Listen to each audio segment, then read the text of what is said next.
We said that to a lesser extent, peaceful protesting was a contributing factor to the end of the apartheid. The first example of our justification is the rise of the MK, also known as the Spear of the Nation. Africa, bring it back! We demand change, equality, a life. Let us learn. Don't let our brains go to waste. We are humans too. We were here first. All we want is peace and equality. Education! We need it! Freedom! Help change! We need freedom! Us need help! We were here first! We are Africans, we need change! Color doesn't matter! Come on! Education! We're trying to be peaceful here! Help! Okay, go. This isn't fair. We keep protesting and nothing is happening. We need to take a different approach. I don't know, man. We'll figure this out with Nelson Mandela and the ANC. Maybe we need to take a different approach.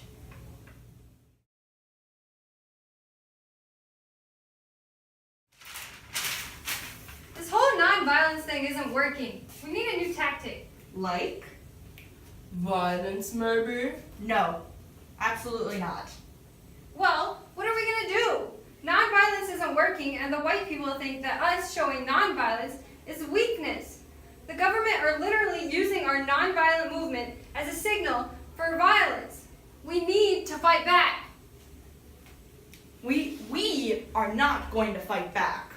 We've been protesting for a while now, yet we are still here having these secret meetings in the middle of the night because we are afraid of the police. We do need to bring in violence if we want to see the changes that we are expecting. Yeah. Fine. If you want to fight back, fine. But we are not a part of it. Well, what can we do then? We will create a new organization, yes. Aim towards sabotage, not death. We can use whatever materials we have to make bombs and other weapons. Yeah. We will be known as the Spear of the Nation.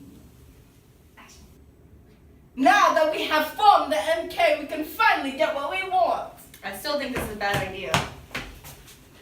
The MK will work only if we take action and fight back. Yeah! No, I mean fight fire, with sabotage. Let's try to exterminate them. Yeah! This is a bad idea.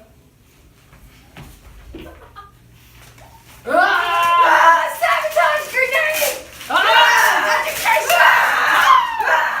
As mentioned in the video, the government took the nonviolent protests of the South Africans as a signal to use violence against them and started killing black protesters after being convinced that this whole nonviolence thing was propaganda from the ANC or the PCA. The ANC and PCA's answer was to go straight to violence after the government showed violence to them. Fight fire against fire. Another example of how violent protests helped stop apartheid was with the protests of the Constitution of 1984. This constitution was designed to separate whites and blacks and give blacks even less rights than before. The result was black South African protesters burning down police and other government buildings. The Constitution would later be repealed on the 27th of April, 1994, 10 years after it was commenced.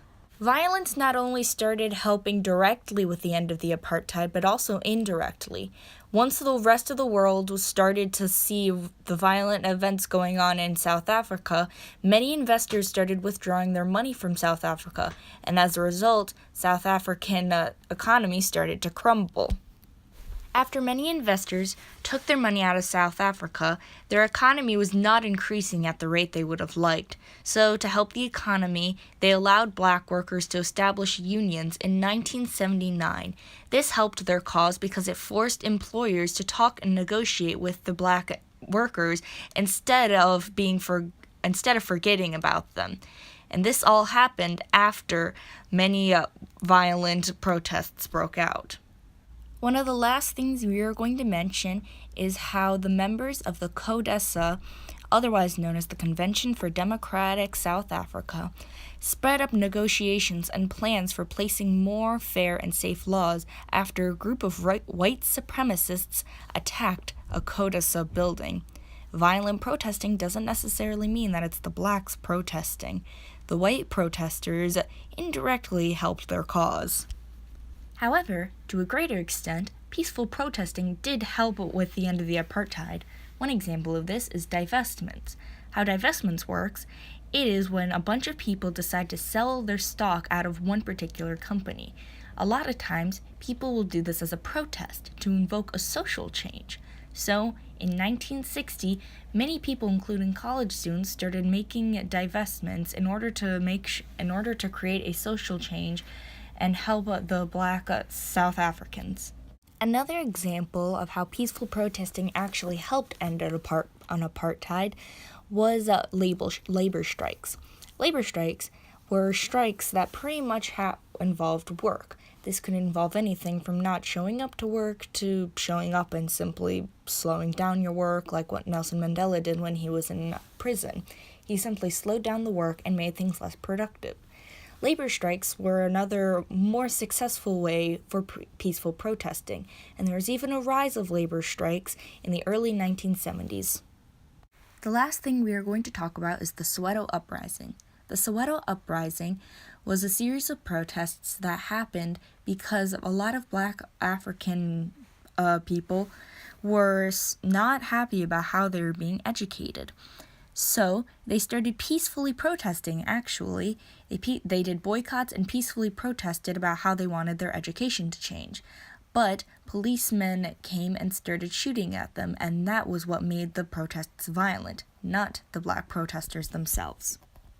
This was our answers to what extent was nonviolent protests was a contributing factor to the end of the apartheid in South Africa. Thank you for watching, and here come the credits.